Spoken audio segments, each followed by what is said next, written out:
物語の続きはホームページからお聞きいただけます。また、テキスト、MP3 ダウンロードも合わせてご利用ください。88thpp.com 88thpp.com Chapter 16. Diana is invited to tea with tragic results.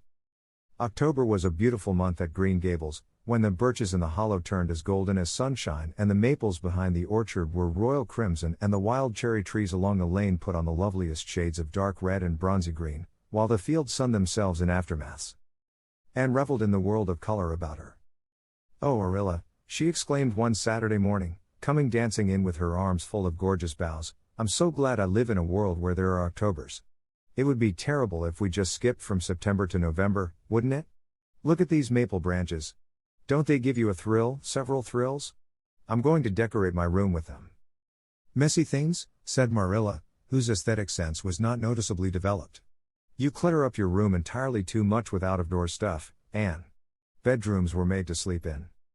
"Oh, and dream in too, Marilla. And you know one can dream so much better in a room where there are pretty things.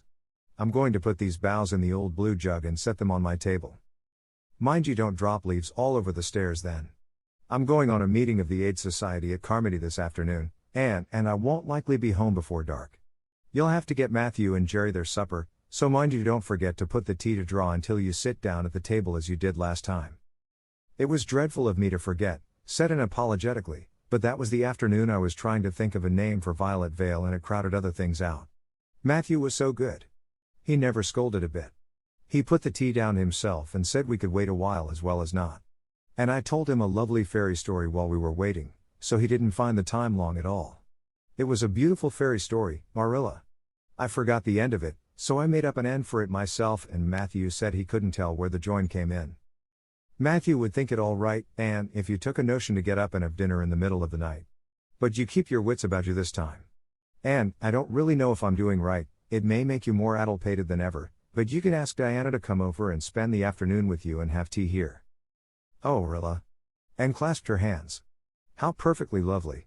You are able to imagine things after all, or else you'd never have understood how I've longed for that very thing.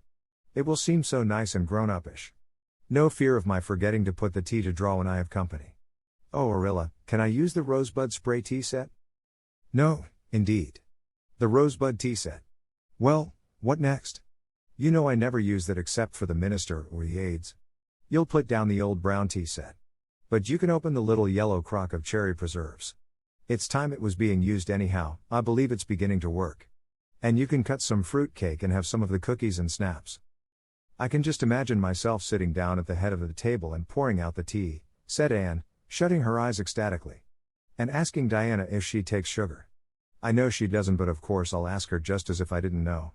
And then pressing her to take another piece of fruit cake and another helping of preserves. Oh, Arilla, it's a wonderful sensation just to think of it. Can I take her into the spare room to lay off her hat when she comes? And then into the parlor to sit?" "No. The sitting room will do for you and your company. But there's a bottle half full of raspberry cordial that was left over from the church social the other night. It's on the second shelf of the sitting room closet and you and Diana can have it if you like, and a cookie to eat with it along in the afternoon, for I dare say Matthew'll be late coming into tea since he's hauling potatoes to the vessel." And flew down to the hollow, past the Dried's bubble and up the spruce path to Orchard Slope, to ask Diana to tea. As a result, just after Marilla had driven off to Carmody, Diana came over, dressed in her second best dress and looking exactly as it is proper to look when asked out to tea. At other times she was wont to run into the kitchen without knocking, but now she knocked primly at the front door. And when Anne, dressed in her second best, as primly opened it, both little girls shook hands as gravely as if they had never met before. This unnatural solemnity lasted until after Diana had been taken to the east gable to lay off her hat and then had sat for 10 minutes in the sitting room, toes in position. "How is your mother?" inquired Anne politely, just as if she had not seen Mrs. Barry picking apples that morning in excellent health and spirits. "She is very well, thank you. I suppose Mr. Cuthbert is hauling potatoes to the lily sands this afternoon, is he?" said Diana, who had ridden down to Mr. Harmon Andrews's that morning in Matthew's cart. "Yes. Our potato crop is very good this year. I hope your father's crop is good too." "It is fairly good, thank you. Have you picked many of your apples yet?" Oh, ever so many, said Anne, forgetting to be dignified and jumping up quickly. Let's go out to the orchard and get some of the red sweetings, Diana. Marilla says we can have all that are left on the tree. Marilla is a very generous woman. She said we could have fruit cake and cherry preserves for tea. But it isn't good manners to tell your company what you are going to give them to eat, so I won't tell you what she said we could have to drink. Only it begins with an R and a C and it's bright red color. I love bright red drinks, don't you? They taste twice as good as any other color. The orchard, with its great sweeping boughs that bent to the ground with fruit, proved so delightful that the little girls spent most of the afternoon in it, sitting in a grassy corner where the frost had spared the green and the mellow autumn sunshine lingered warmly, eating apples and talking as hard as they could. Diana had much to tell Anne of what went on in school. She had to sit with Gertie Pye and she hated it. Gertie squeaked her pencil all the time and it just made her, Diana's, blood run cold. Ruby Gillis had charmed all her warts away, true's you live, with a magic pebble that old Mary Jo from the creek gave her. You had to rub the warts with the pebble and then throw it away over your left shoulder at the time of the new moon and the warts would all go. Charlie Sloane's name was written up with M. White's on the porch wall. M. White was awful mad about it. Sam Bolter had sassed Mr. Phillips in class and Mr. Phillips whipped him, and Sam's father came down to the school and dared Mr. Phillips to lay a hand on one of his children again. And Mattie Andrews had a new red hood and a blue crossover with tassels on it, and the airs she put on about it were perfectly sickening. And Lizzie Wright didn't speak to Mamie Wilson because Mamie Wilson's grown-up sister had cut out Lizzie Wright's grown-up sister with her bow, and everybody missed Anne so and wished she's come to school again, and Gilbert Blythe. But Anne didn't want to hear about Gilbert Blythe. She jumped up hurriedly and said suppose they go in and have some raspberry cordial. Anne looked on the second shelf of the room pantry, but there was no bottle of raspberry cordial there. Search revealed it away back on the top shelf. Anne put it on a tray and set it on the table with a tumbler.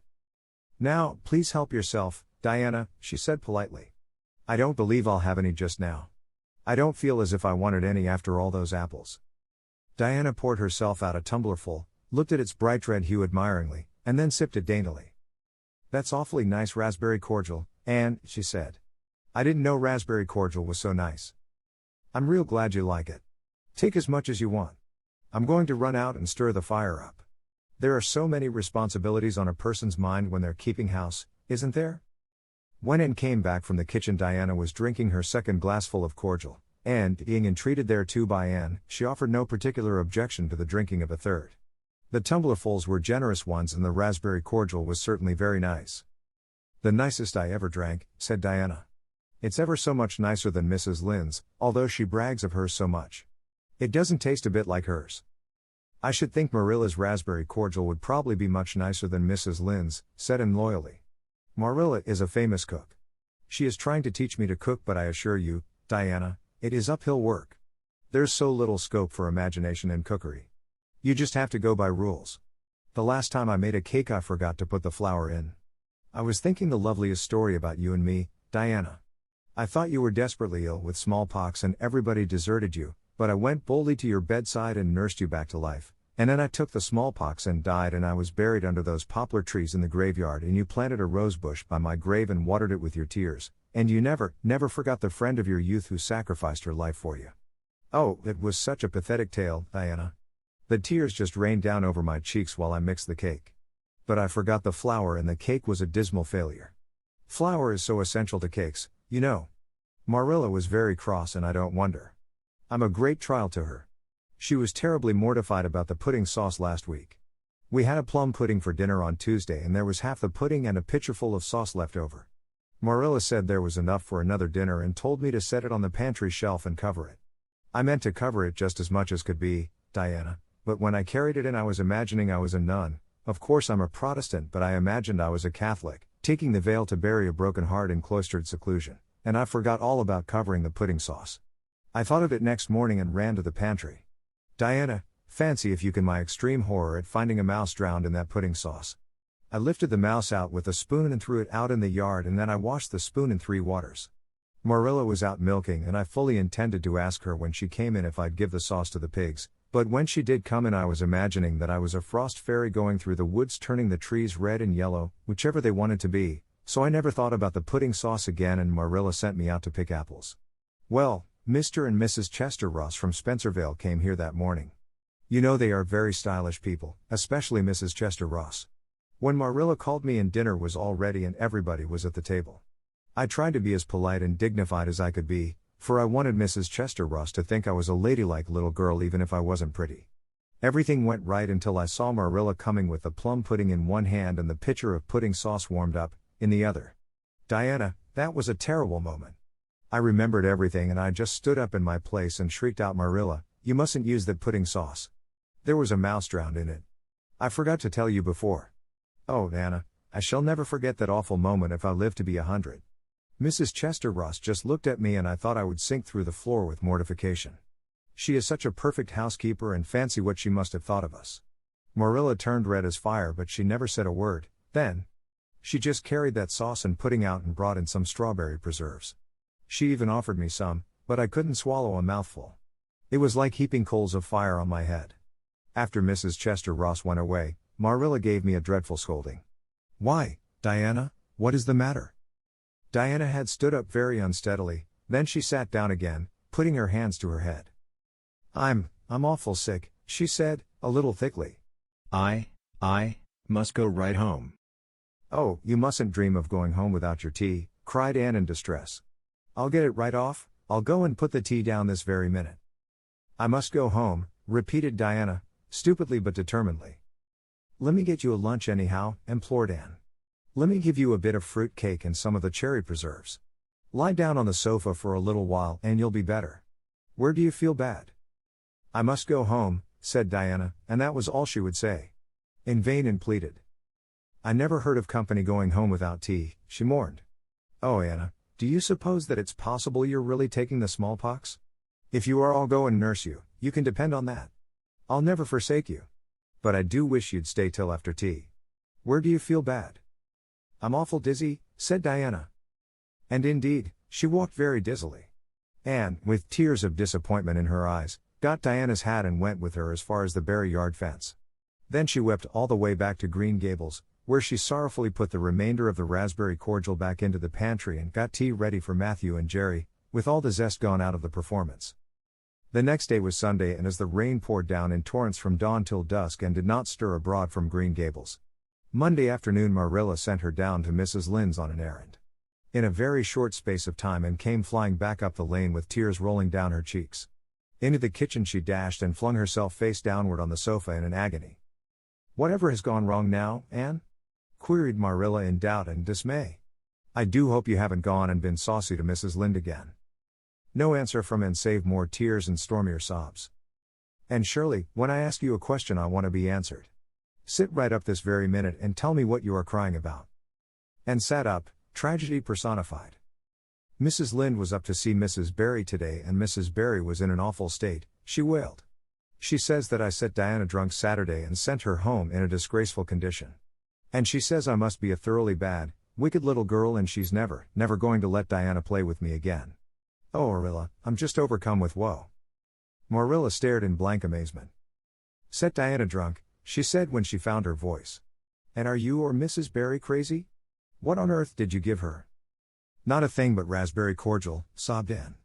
I never thought raspberry cordial would set people drunk, Marilla, not even if they drank 3 big tumblerfuls as Diana did. Oh, it sounds so, like Mrs. Thomas's husband.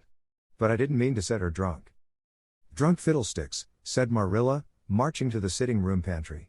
There on the shelf was a bottle which she at once recognized as one containing some of her 3-year-old homemade currant wine for which she was celebrated in Avonlea, although certain of the stricter sort, Mrs. Barry among them, disapproved strongly of it. And at the same time Marilla recollected that she had put the bottle of raspberry cordial down in the cellar instead of in the pantry as she had told Anne. She went back to the kitchen with the wine bottle in her hand. Her face was twitching in spite of herself. Anne, you certainly have a genius for getting into trouble. You went and gave Diana currant wine instead of raspberry cordial. Didn't you know the difference yourself? I never tasted it, said Anne. I thought it was the cordial. I meant to be so hospitable. Diana got awfully sick and had to go home. Mrs. Barry told Mrs. Lynde she was simply dead drunk. She just laughed silly like when her mother asked her what was the matter and went to sleep and slept for hours. Her mother smelled her breath and knew she was drunk. She had a fearful headache all day yesterday. Mrs. Barry is so indignant. She will never believe but what I did it on purpose. I should think she would better punish Diana for being so greedy as to drink 3 glassfuls of anything, said Marilla shortly. Why, 3 of those big glasses would have made her sick even if it had only been cordial. Well, this story will be a nice handle for those folks who are so down on me for making currant wine, although I haven't made any for 3 years ever since I found out that the minister didn't approve. I just kept that bottle for sickness. There, child, don't cry. I can't see as you were to blame, although I'm sorry it happened so. I must cry, said Anne. My heart is broken. The stars in their courses fight against me, Marilla. Diana and I are parted forever. Oh, Marilla, I little dreamed of this when first we swore our vows of friendship. Don't be foolish, Anne. Mrs. Barry will think better of it when she finds you're not to blame. I suppose she thinks you've done it for a silly joke or something of that sort. You'd best go up this evening and tell her how it was. My courage fails me at the thought of facing Diana's injured mother, sighed Anne. I wish you'd go, Marilla. You're so much more dignified than I am. Likely she'd listen to you quicker than to me. Well, I will, said Marilla, reflecting that it would probably be the wiser course. Don't cry any more, Anne. It will be all right. Marilla had changed her mind about it being all right by the time she got back from Orchard Slope. Anne was watching for her coming and flew to the porch door to meet her. Oh, Marilla, I know by your face that it's been no use, she said sorrowfully. Mrs. Barry won't forgive me? Mrs. Barry indeed, snapped Marilla. Of all the unreasonable women I ever saw, she's the worst. I told her it was all a mistake and you weren't to blame, but she just simply didn't believe me. And she rubbed it well in about my currant wine and how I'd always said it couldn't have the least effect on anybody. I just told her plainly that currant wine wasn't meant to be drunk 3 tumblerfuls at a time, and that if a child I had to do with was so greedy I'd sober her up with a right good spanking. Marilla whisked into the kitchen, grievously disturbed, leaving a very much distracted little soul in the porch behind her. Presently Anne stepped out bareheaded into the chill autumn dusk. Very determinedly and steadily she took her way down through the sere clover field, over the log bridge and up through the spruce grove, lighted by a pale little moon hanging low over the western woods. Mrs. Barry, coming to the door in answer to a timid knock, found a white-lipped, eager-eyed suppliant on the doorstep. Her face hardened. Mrs. Barry was a woman of strong prejudices and dislikes, and her anger was of the cold, sullen sort which is always hardest to overcome. To do her justice, she really believed and had made Diana drunk out of sheer malice prepense, and she was honestly anxious to preserve her little daughter from the contamination of further intimacy with such a child. What do you want? She said stiffly. And clasped her hands. Oh, Mrs. Barry, please forgive me. I did not mean to intoxicate Diana. How could I? Just imagine if you were a poor little orphan girl that kind people had adopted and you had just one bosom friend in all the world. Do you think you would intoxicate her on purpose? I thought it was only raspberry cordial. I was firmly convinced it was raspberry cordial. Oh, please don't say that you won't let Diana play with me any more. If you do, you will cover my life with a dark cloud of woe. This speech, which would have softened good Mrs. Lynde's heart in a twinkling, had no effect on Mrs. Barry except to irritate her still more. She was suspicious of Anne's big words and dramatic gestures and imagined that the child was making fun of her. So she said, coldly and cruelly, I don't think you are a fit little girl for Diana to associate with. You'd better go home and behave yourself. Anne's lips quivered. Won't you let me see Diana just once to say farewell? She implored. Diana has gone over to Carmody with her father, said Mrs. Barry, going in and shutting the door. And went back to Green Gables calm with despair. My last hope is gone, she told Marilla. I went up and saw Mrs. Barry myself and she treated me very insultingly. Marilla, I do not think she is a well-bred woman. There is nothing more to do except to pray, and I haven't much hope that that'll do much good because, Marilla, I do not believe that God himself can do very much with such an obstinate person as Mrs. Barry. Anne, you shouldn't say such things, rebuked Marilla, striving to overcome that unholy tendency to laughter which she was dismayed to find growing upon her. And indeed, when she told the whole story to Matthew that night, she did laugh heartily over Anne's tribulations. But when she slipped into the east gable before going to bed and found that Anne had cried herself to sleep, an unaccustomed softness crept into her face. Poor little soul, she murmured, lifting a loose curl of hair from the child's tear-stained face. Then she bent down and kissed the flushed cheek on the pillow. Chapter 17. A new interest in life. The next afternoon Anne, bending over her patchwork at the kitchen window, happened to glance out and beheld Diana down by the Dryad's bubble beckoning mysteriously. In a trice Anne was out of the house and flying down to the hollow, astonishment and hope struggling in her expressive eyes. But the hope faded when she saw Diana's dejected countenance. Your mother hasn't relented? she gasped. Diana shook her head mournfully. No, and oh, Anne, she says I'm never to play with you again. I've cried and I told her it wasn't your fault, but it wasn't any use. I had ever such a time coaxing her to let me come down and say goodbye to you. She said I was only to stay 10 minutes and she's timing me by the clock. 10 minutes isn't very long to say an eternal farewell in, said Anne tearfully. Oh Anna, will you promise faithfully never to forget me, the friend of your youth, no matter what dearer friends may caress thee? Indeed I will, sobbed Diana, and I'll never have another bosom friend, I don't want to have. I couldn't love anybody as I love you. Oh Anna, cried Anne, clasping her hands, do you love me? Why, of course I do. Didn't you know that? No. Anne drew a long breath. I thought you liked me of course, but I never hoped you loved me. Why, Diana, I didn't think anybody could love me. Nobody ever has loved me since I can remember. Oh, this is wonderful. It's a ray of light which will forever shine on the darkness of a path severed from thee, Diana. Oh, just say it once again. I love you devotedly, Anne, said Diana staunchly, and I always will, you may be sure of that. And I will always love thee, Diana, said Anne, solemnly extending her hand. In the years to come thy memory will shine like a star over my lonely life, as that last story we read together says. Diana, wilt thou give me a lock of thy jet-black tresses in parting to treasure forevermore? Have you got anything to cut it with? Queried Diana, wiping away the tears which Anne's affecting accents had caused to flow afresh, and returning to practicalities. Yes. I've got my patchwork scissors in my apron pocket fortunately, said Anne. She solemnly clipped one of Diana's curls. Fare thee well, my beloved friend.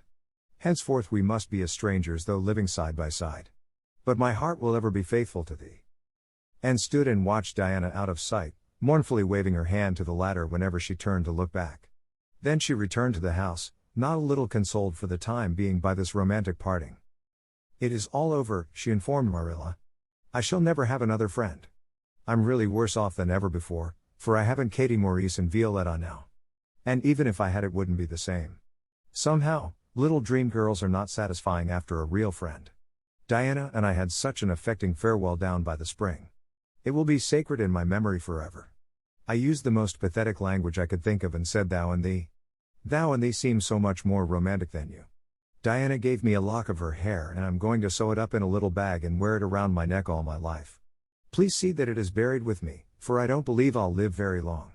Perhaps when she sees me lying cold and dead before her Mrs. Barry may feel remorse for what she has done and will let Diana come to my funeral. I don't think there is much fear of your dying of grief as long as you can talk, Anne, said Marilla unsympathetically. The following Monday Anne surprised Marilla by coming down from her room with her basket of books on her arm and hip and her lips primmed up into a line of determination. I'm going back to school, she announced. That is all there is left in life for me, now that my friend has been ruthlessly torn from me. In school I can look at her and muse over days departed. You'd better muse over your lessons and sums, said Marilla, concealing her delight at this development of the situation. If you're going back to school I hope we'll hear no more of breaking slates over people's heads and such carryings on. Behave yourself and do just what your teacher tells you. I'll try to be a model pupil, agreed Anne dolefully. There won't be much fun in it, I expect. Mr. Phillips said Minnie Andrews was a model pupil and there isn't a spark of imagination or life in her. She is just dull and poky and never seems to have a good time. But I feel so depressed that perhaps it will come easy to me now. I'm going round by the road. I couldn't bear to go by the birch path all alone. I should weep bitter tears if I did. Anne was welcomed back to school with open arms. Her imagination had been sorely missed in games, her voice in the singing and her dramatic ability in the perusal aloud of books at dinner hour. Ruby Gillis smuggled 3 blue plums over to her during Testament reading. Ella Mae McPherson gave her an enormous yellow pansy cut from the covers of a floral catalog, a species of desk decoration much prized in Avonlea School. Sophia Sloane offered to teach her a perfectly elegant new pattern of knit lace, so nice for trimming aprons. Katie Bolter gave her a perfume bottle to keep slate water in, and Julia Bell copied carefully on a piece of pale pink paper scalloped on the edges the following effusion. When twilight drops her curtain down and pins it with a star, remember that you have a friend though she may wander far. It's so nice to be appreciated, sighed Anne rapturously to Marilla that night. The girls were not the only scholars who appreciated her. When Anne went to her seat after dinner hour, she had been told by Mr. Phillips to sit with the model Minnie Andrews. She found on her desk a big luscious strawberry apple. Anne caught it up all ready to take a bite when she remembered that the only place in Avonlea where strawberry apples grew was in the old Blythe orchard on the other side of the Lake of Shining Waters. Anne dropped the apple as if it were a red-hot coal and ostentatiously wiped her fingers on her handkerchief. The apple lay untouched on her desk until the next morning, when little Timothy Andrews, who swept the school and kindled the fire, annexed it as one of his perquisites. Charlie Sloane's slate pencil, gorgeously bedizened with striped red and yellow paper, costing 2 cents where ordinary pencils cost only 1, which he sent up to her after dinner hour, met with a more favorable reception. And was graciously pleased to accept it and rewarded the donor with a smile which exalted that infatuated youth straightway into the seventh heaven of delight and caused him to make such fearful errors in his dictation that Mr. Phillips kept him in after school to rewrite it. But as the Caesar's pageant shorn of Brutus' bust did but of Rome's best son remind her more, so the marked absence of any tribute or recognition from Diana Barry, who was sitting with Gertie Pye, embittered Anne's little triumph. Diana might just have smiled at me once, I think, she mourned to Marilla that night. But the next morning a note most fearfully and wonderfully twisted and folded, and a small parcel were passed across to Anne.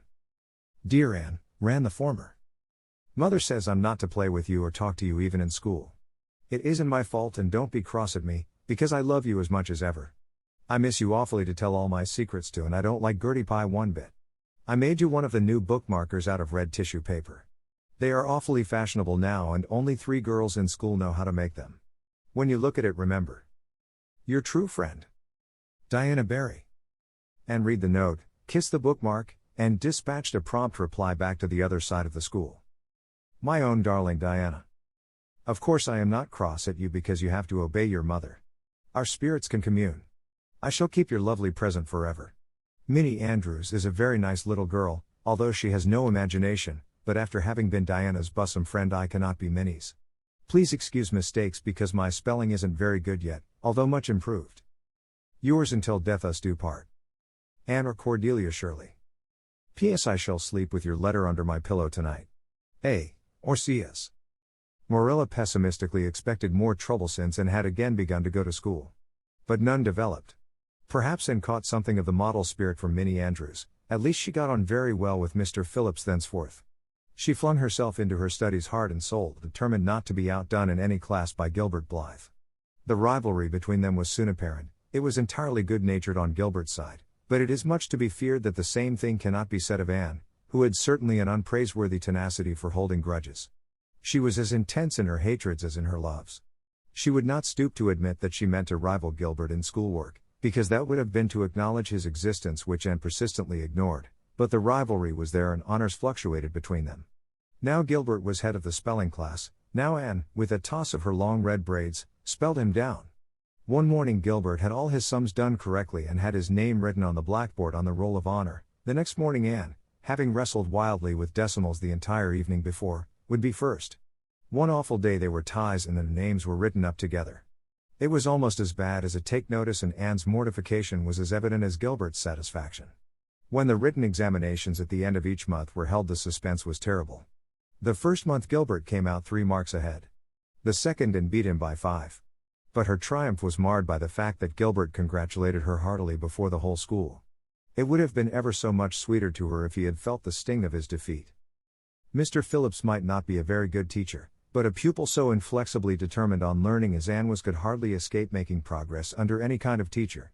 By the end of the term Anne and Gilbert were both promoted into the 5th class and allowed to begin studying the elements of the branches by which Latin, geometry, French, and algebra were meant. In geometry Anne met her Waterloo. It's perfectly awful stuff, Marilla, she groaned. I'm sure I'll never be able to make head or tail of it. There is no scope for imagination in it at all. Mr. Phillips says I'm the worst dunce he ever saw at it. And some of the others are so smart at it. It is extremely mortifying, Marilla. Even Diana gets along better than I do. But I don't mind being beaten by Diana. Even although we meet as strangers now, I still love her with an inextinguishable love. It makes me very sad at times to think about her. But really, Marilla, one can't stay sad very long in such an interesting world, can one? Chapter 18. Anne to the rescue. All things great are wound up with all things little. At first glance it might not seem that the decision of a certain Canadian premier to include Prince Edward Island in a political tour could have much or anything to do with the fortunes of Little and Shirley at Green Gables. But it had. It was a January the premier came, to address his loyal supporters and such of his non-supporters as chose to be present at the monster mass meeting held in Charlottetown. Most of the Avonlea people were on Premier's side of politics, hence on the night of the meeting nearly all the men and goodly proportion of the women had gone to town 30 miles away. Mrs. Rachel Lynde had gone too.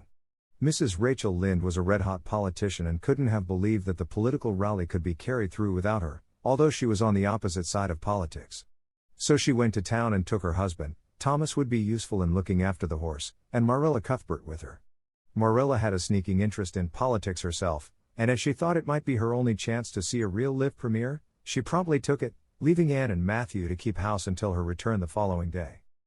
Hence, while Marilla and Mrs. Rachel were enjoying themselves hugely at the mass meeting, Anne and Matthew had the cheerful kitchen at Green Gables all to themselves. A bright fire was glowing in the old-fashioned Waterloo stove and blue-white frost crystals were shining on the window panes. Matthew nodded over a farmer's advocate on the sofa and Anne at the table studied her lessons with grim determination, despite sundry wistful glances at the clock shelf, where lay a new book that Jane Andrews had lent her that day. Jane had assured her that it was warranted to produce any number of thrills, or words to that effect, and Anne's fingers tingled to reach out for it. But that would mean Gilbert Blythe's triumph on the morrow.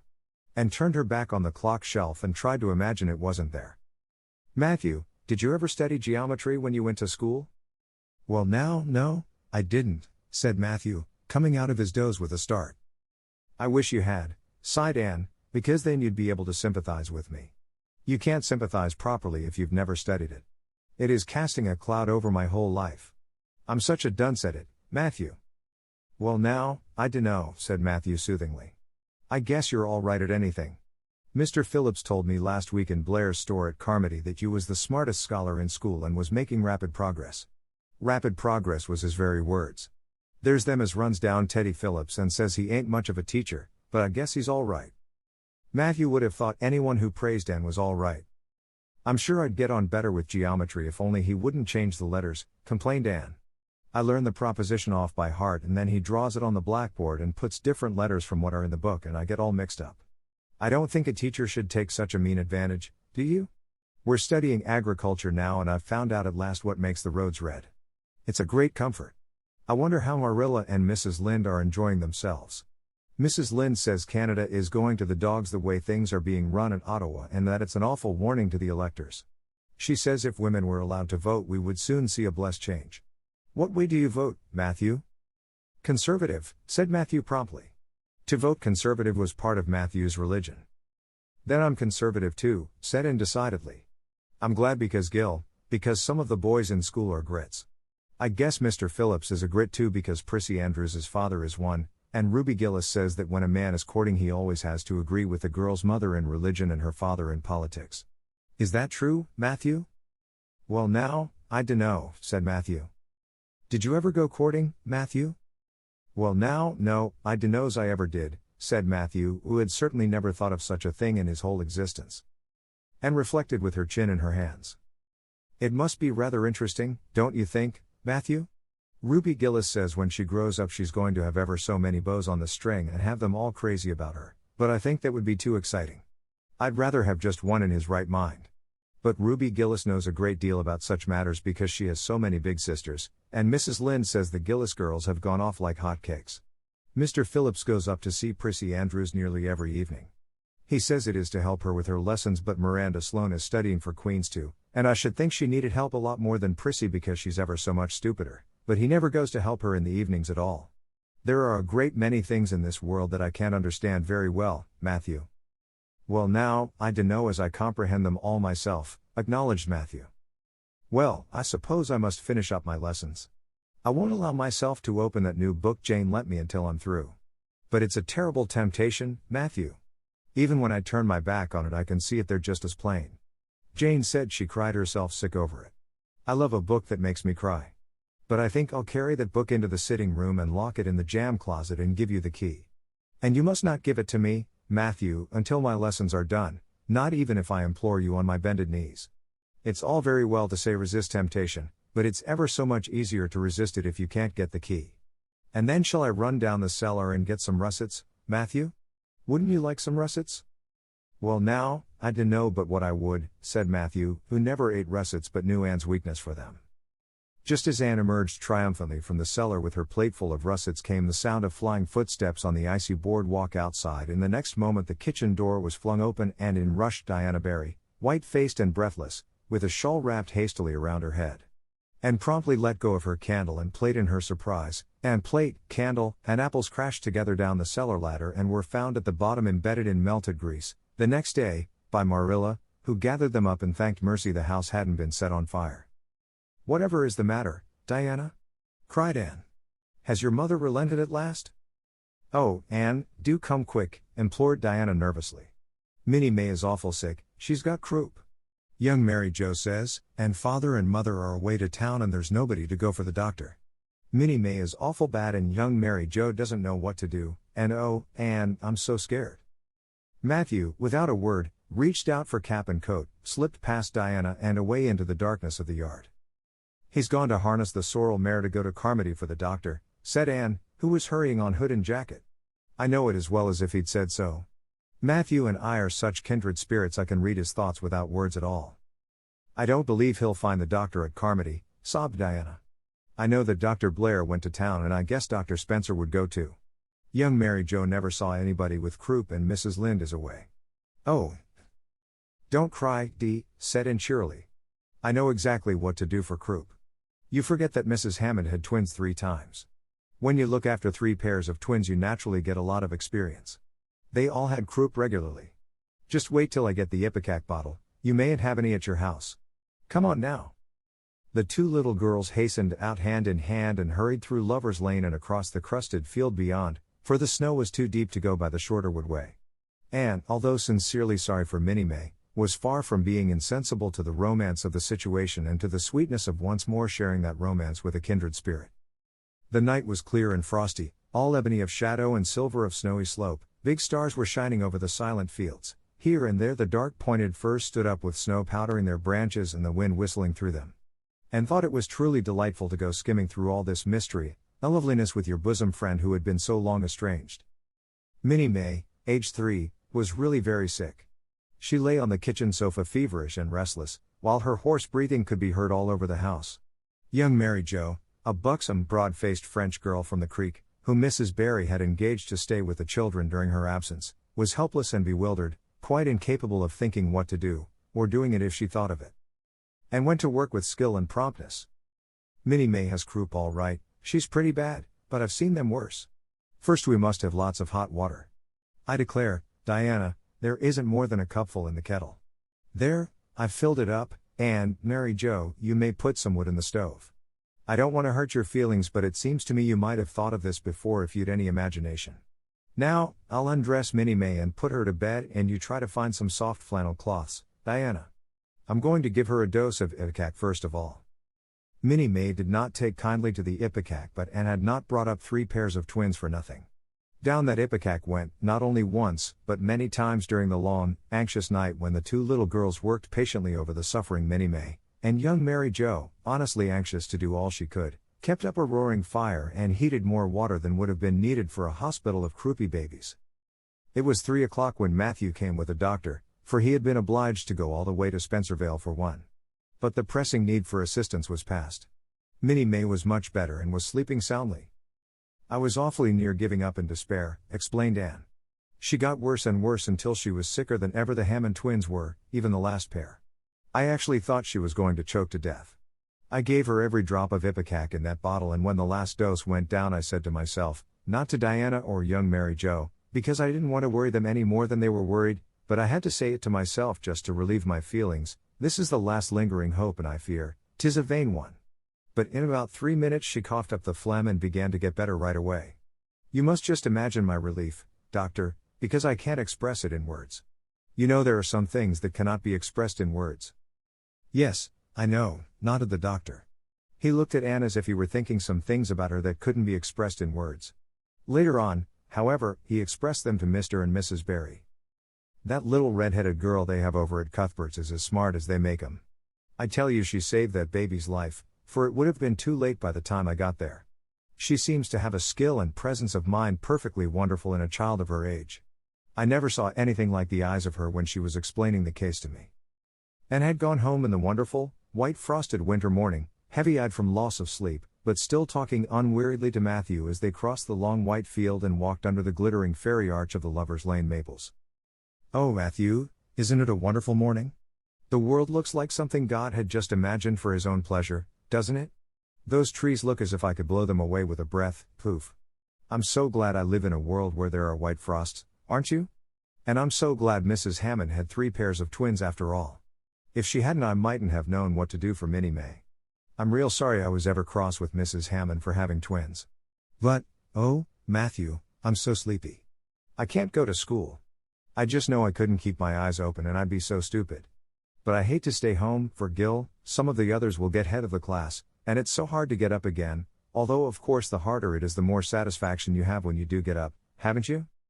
"Well now, I guess you'll manage all right," said Matthew, looking at Anne's white little face and the dark shadows under her eyes.